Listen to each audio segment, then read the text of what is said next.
ये सूरह तौबा की आयत है 111, इसमें साफ साफ लफ्जों में ये आया है, इसमें क़िताल और जिहाद की डिफिनेशन बताई गई है। यानी अल्लाह ने क्या किया, मोमिनों से उनके जान और माल के बदले उनको जन्नत दे दिया, और इसके बदले में क्या दे दिया, उनकी जान और माल ले दिया।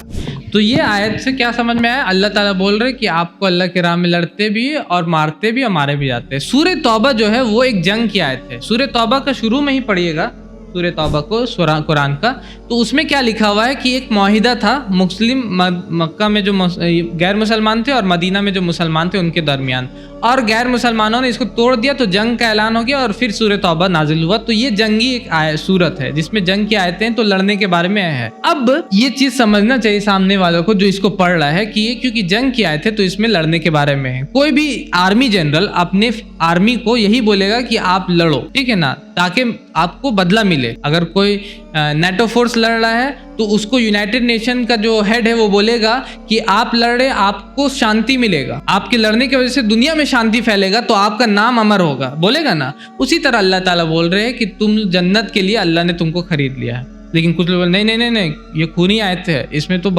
लड़ने का है। तो उनको मैं बोलता हूँ ये है भगवत गीता। क्या है ये? भगवत गीता। अब मैं इसको खोल के पढ़ता हूँ, ठीक है। इसमें लिखा हुआ है अध्याय नंबर 2 और श्लोक नंबर 2 में अर्जुन क्या होते हैं। अर्जुन बोलते हैं भगवत गीता के अध्याय नंबर 1 में कि अर्जुन देखते हैं कि सामने जो लड़ने वाला वो हमारे भाई, अपने भाई नहीं थे, लेकिन कौरव और पांडव भाई ही थे, अपने नहीं थे, सौतेले जो भी थे। और सामने जो लड़ने वाला उसमें उनका गुरु भी है, मतलब उनका टीचर भी है। अब अर्जुन बोलते हैं कि इससे बेहतर यही होगा कि मर जाता हूँ इसी तरह, अपने भाई से और अपने टीचर से लड़ने से बेहतर, अपने गुरु से।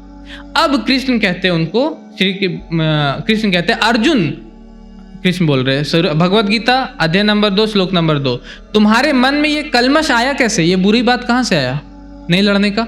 यह उस मनुष्य के लिए तनिक भी अनुकूल नहीं जो जीवन के मूल्य को जानता, जो जानता है तुम्हारे जिंदगी का मकसद क्या है, उसके लिए अच्छी बात नहीं कि ऐसे सोचे कि लड़ना नहीं है, छोड़ देते हैं। अर्जुन को बोलते हैं श्री कृष्ण उसी के आगे कि हे इस हीन नपुंसकता को प्राप्त मत हो, मतलब नपुंसक मत बनो, नपुंसकता को प्राप्त मत हो, यह तुम्हें शोभा नहीं देता। हृदय की क्षुद्र दुर्बलता को त्याग कर युद्ध के लिए क्या हो जाओ, खड़े हो जाओ।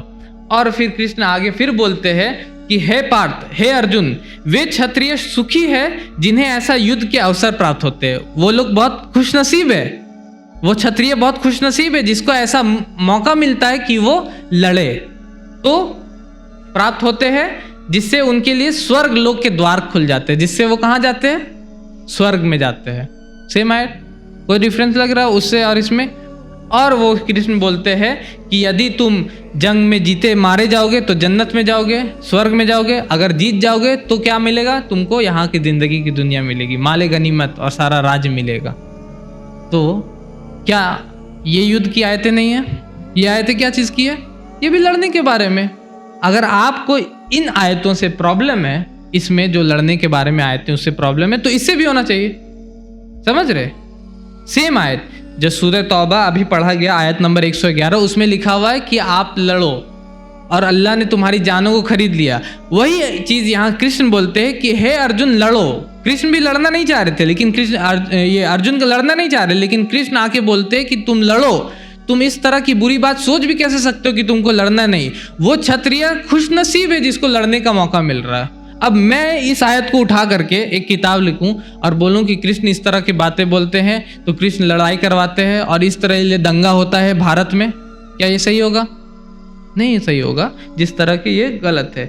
हमारे चैनल IRPC इंडिया को सब्सक्राइब करें और बेल बटन पे क्लिक करें ताकि हमारा सारा वीडियो आप तक ज़रूर पहुंचे।